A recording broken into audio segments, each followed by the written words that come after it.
வணக்கம் தலைவா, அனைவருக்கும் இனிய வணக்கம். இன்னைக்கு நம்ம இந்த வீடியோவில் இதை பற்றி பார்க்க போகிறோம்.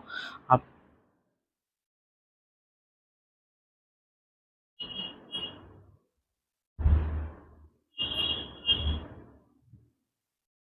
ஸோ அனைவருக்கும் வணக்கம். இன்னைக்கு நம்ம இந்த ஒரு வீடியோவில் இதை பற்றி பார்க்க போகிறோம் அப்படின்னு பார்த்தீங்கன்னா, தமிழகத்தில் பிஎம் கிசானுடைய 23வது தவணை தொகை எப்பொழுது உங்கள் அக்கௌண்ட்டில் வர வைக்க போகிறாங்க. ஸோ இது குறித்து சில முக்கியமான தகவல்களை இந்த ஒரு வீடியோ பதிவின் மூலமாக நம்ம பார்க்கலாம். ஸோ நீங்கள் நம்முடைய சேனலை முதல் முறையாக பார்க்குறீங்க அப்படின்னா மறக்காமல் ஒரு சப்ஸ்கிரைப் பெல்லை கிளிக் பண்ணி வச்சுக்கோங்க. பிஎம் கிசானுடைய 23வது தவணை தொகை 22வது தவணை தொகை கடந்த மார்ச் 13ஆம் தேதி வெளியாகணுதுங்க. ஸோ எல்லாருமே எதிர்பார்த்த மாதிரி பிஎம் கிசானுடைய அடுத்த கட்ட தவணை தொகை எப்பொழுது வெளியாகும் அப்படின்ட்டு மக்கள் வெயிட் பண்ணிகிட்ருக்காங்க. ஸோ நீங்கள் வெயிட் பண்ணிகிட்ருக்க நேரத்தில் பிஎம் கிசானுடைய 23வது தவணை தொகையை இந்த மே மாதம் இறுதி இல்லைன்னா ஜூன் மாதம் முதல் வாரத்தில் வெளியிட போகிறதா தகவல்கள் வந்திருக்கு. நீங்கள் எல்லாருமே இதுக்காக தான் வெயிட் பண்ணிகிட்ருக்கீங்க. பிஎம் கிசான் திட்டம் நாட்டின் மிகப்பெரிய திட்டங்களில் ஒன்றாகும். பிஎம் கிசான் திட்டத்தின் கீழ் அரசாங்கம் ஆண்டுதோறும் ஒரு விவசாயிகளுக்கு 6000 ரூபாய், இந்த பணம் தலா 2000 வீதம் 3 தவணைகளாக விவசாயிகளின் கணக்குகளில் நேரடியாக டெபாசிட் செய்யப்படுகிறது. சுமார் 9 கோடிக்கும் அதிகமான விவசாயிகள் இதில் பயன்பெற்றுட்டு வராங்க. ஸோ 9 கோடி மக்கள் விவசாயிகள் பார்த்திங்கன்னா இந்த திட்டத்தின் கீழே பயனளிக்கப்படுகிறது அப்படின்றத சொல்கிறாங்க. ஸோ எல்லாருமே இருப்பினும் தகவலின் அடிப்படையில் இந்த பணம் விரைவாக விவசாயிகளின் கணக்குகளில் வர வைக்கப்பட்டுள்ளதா என்பது தெரிகிறது. இந்த பணத்தை பெற விவசாயிகள் இகேஒய்சி அப்படின்றத முடித்து வைத்திருக்க வேண்டியது ஒரு அவசிய காலத்தில் ஒன்று.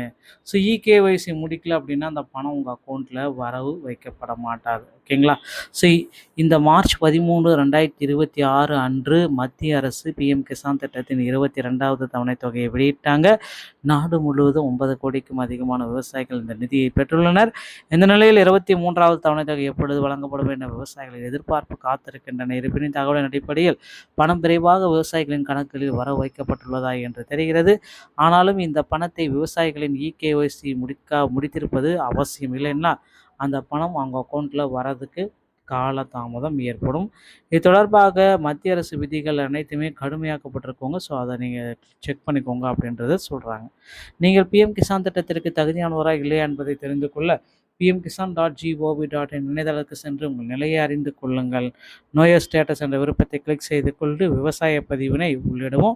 பின்னர் கேப்ஷாவை உள்ளிட்டு உங்கள் நிலையை நீங்களே அறிந்து கொள்ளலாம். நீங்கள் தகுதியானவர் என்றால் 23வது தவணை உங்கள் கணக்கில் வர வைக்கப்படும். நீங்கள் தகுதியற்றவர்கள் என்றால் உங்கள் விவரங்களுடன் மீண்டும் விண்ணப்பிக்க வேண்டும். இதற்காக நீங்கள் புதிய விவசாய பதிப்பு நியூ ஃபார்மல் ரெஜிஸ்ட்ரேஷன் போயிட்டு செக் பண்ணிக்கோங்க. இதன் அடிப்படையில் தான் உங்களுக்கு பார்த்தீங்கன்னா உங்களுடைய ரிஜிஸ்டர்ஸ்டே ஆகும் அப்படின்றத குறிப்பிட்டு சொல்கிறாங்க. ஸோ அடுத்து இதில் ஒரு விஷயம், மத்திய அரசு ஒவ்வொரு ஆண்டும் பிப்ரவரி மற்றும் அக்டோபர் மாதங்களில் பணத்தை விடுகிறது.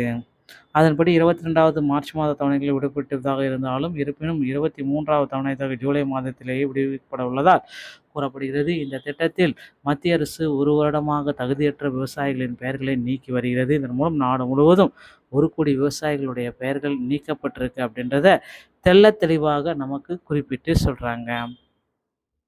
இதன் காரணமாக தகுதியற்ற விவசாயிகள் நீக்கப்பட்டுள்ளனர் என்றும் தெரிகிறது.